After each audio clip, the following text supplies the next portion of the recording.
Indonesia नाम का एक देश है जिसमें बाली नाम का एक आइलैंड है, वहां पे मैं इंटरव्यू दे रहा था तो एक आदमी ने मुझसे पूछा कि हम अपने शरीर से तो काम कर लेते हैं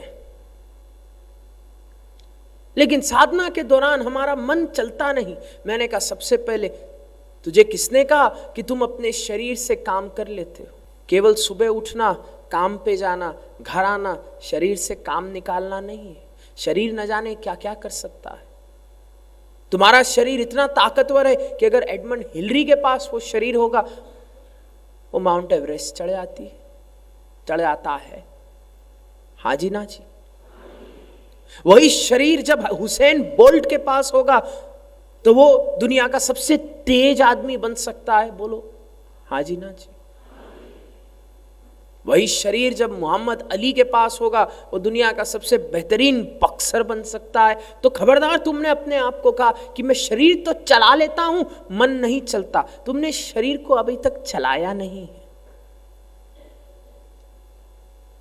शरीर अभी तक बस है।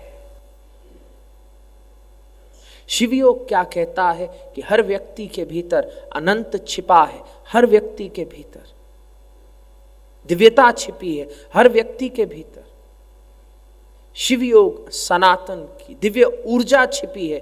और हमारा फर्ज बनता है हमारे पूर्वजों को, हमारे धर्म को, हमारे ऋषि मुनियों को और आने वाली पीढ़ी को कि हम इस जीवन को केवल व्यर्थ ना गंवाएं स्ट्रेस रिडक्शन में और डिजीज मैनेजमेंट में,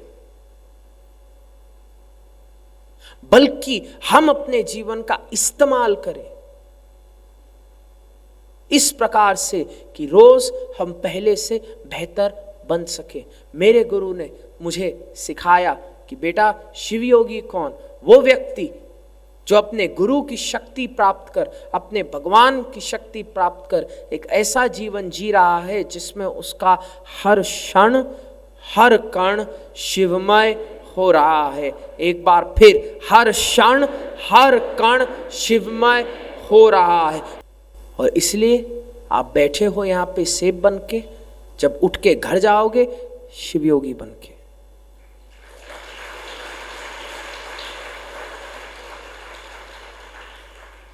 मेरा एक और एक ही कर्म होगा कि मैं आपको जोड़ूं। एक बार फिर, मेरा एक और एक ही कर्म होगा कि आपके भीतर की सोई हुई शक्तियों को जगाऊं। मुझे आपको कुछ सिखाना नहीं, मुझे आपको आप ही से प्रेरणा अनुभव करवानी है। हो सकता है आपके बगल बैठा शिवयोगी आने वाले दिनों में आपको प्रेरित करे। हो सकता है आपके बगल वाले शिवयोगी के जीवन में ऐसे चमत्कार घटित हो, और हो सकता है आप ही वो शिवयोगी बने जो अपने आसपास बैठे हर एक व्यक्ति को प्रेरणा दे। कहने का मतलब केवल इतना कि माना बीज बने बैठे हो लेकिन बीज नहीं हो, माना माचिस की तीली हो लेकिन एक चिंगारी न जाने कितनी अग्नि आपके भीतर उत्पन्न कर सकती है। हम इस शिविर की शुरुआत करेंगे केवल एक बात से, और वो बात होगी ये स्वीकार करना कि शिव अनंत, शिव कृपा अनंत। अगर आप इस बात को स्वीकार कर सकते हो तो मैं बहुत खूबसूरत महल शिवयोग का आपके जीवन में निर्मित कर पाऊंगा। और मजे की बात, निर्माण तो फिर भी होगा अगर स्वीकार करते हो या नहीं, लेकिन ये स्वीकार करना चाबी है। फिर महल हो जाएगा, हो सकता है महल पे घुस ना पाओ, इसलिए इस चाबी को लेना जरूर। दुनिया जहान में कई शिवयोगी हैं जिनके जीवन में बहुत दिव्य घटनाएं घटित हो रही है। कई शिवयोगी जो प्राप्त करते चले जा रहे हैं। अब आपको अपने आप से सवाल ये पूछना है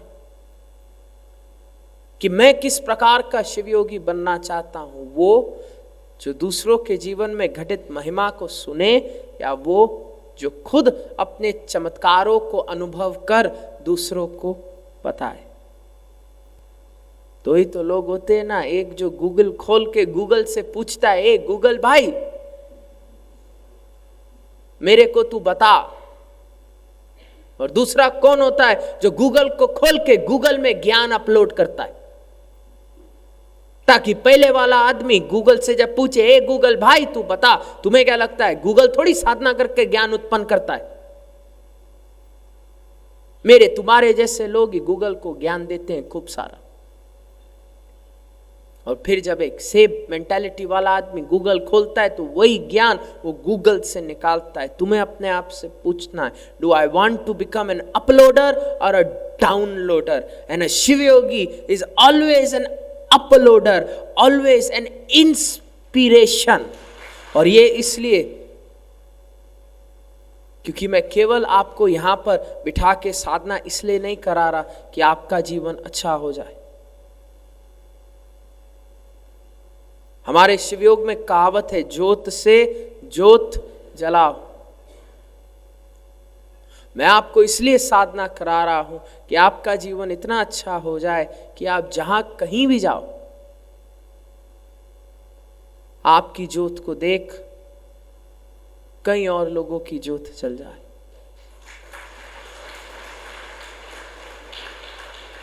क्योंकि एक बात और मैं आपको बता दूं,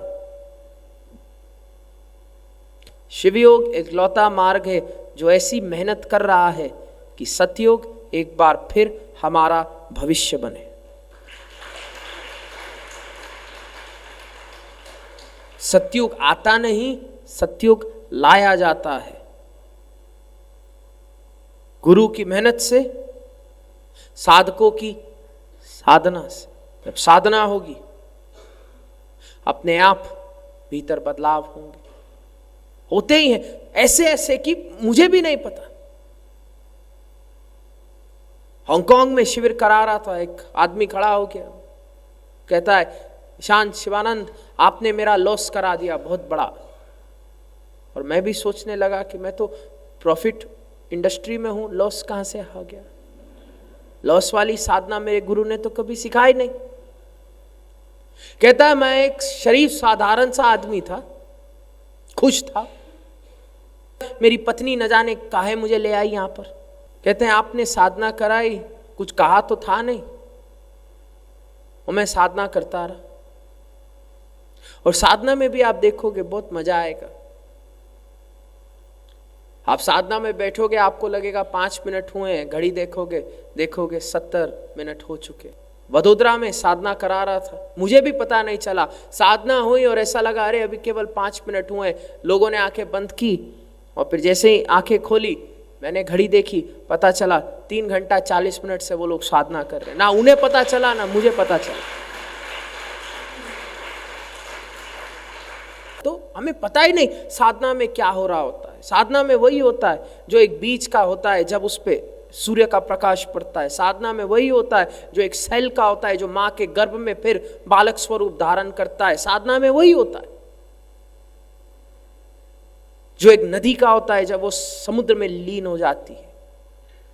तुम बता नहीं सकते, समझा नहीं सकते, बस कुछ मजेदार ही होता है, कुछ अनोखा ही होता है। और जो बच्चा मां के गर्भ में है, जिस बच्चे का निर्माण हो रहा है, ऐसा नहीं है कि बच्चा मेहनत कर रहा है, सारी मेहनत मां के गर्भ की होती है। बच्चा तो केवल होता है। उसी प्रकार से तुम पाओगे, जब साधना शुरू होगी, बहुत कम मैं तुमसे मेहनत कराऊंगा, ज्यादा से ज्यादा मैं तुमको बोलूंगा सांस पे ध्यान दो, और बाकी तुम पाओगे जब मैं शिव तत्व और गुरु तत्व का आवाहन करूंगा तो तुम भी एक दिव्यता के गर्भ में हो, और तुम्हारे साथ भी कुछ बहुत ही बढ़िया होना शुरू हो जाएगा। एक ऐसी चीज जिसको हम समझा नहीं सकते, केवल अनुभव कर सकते।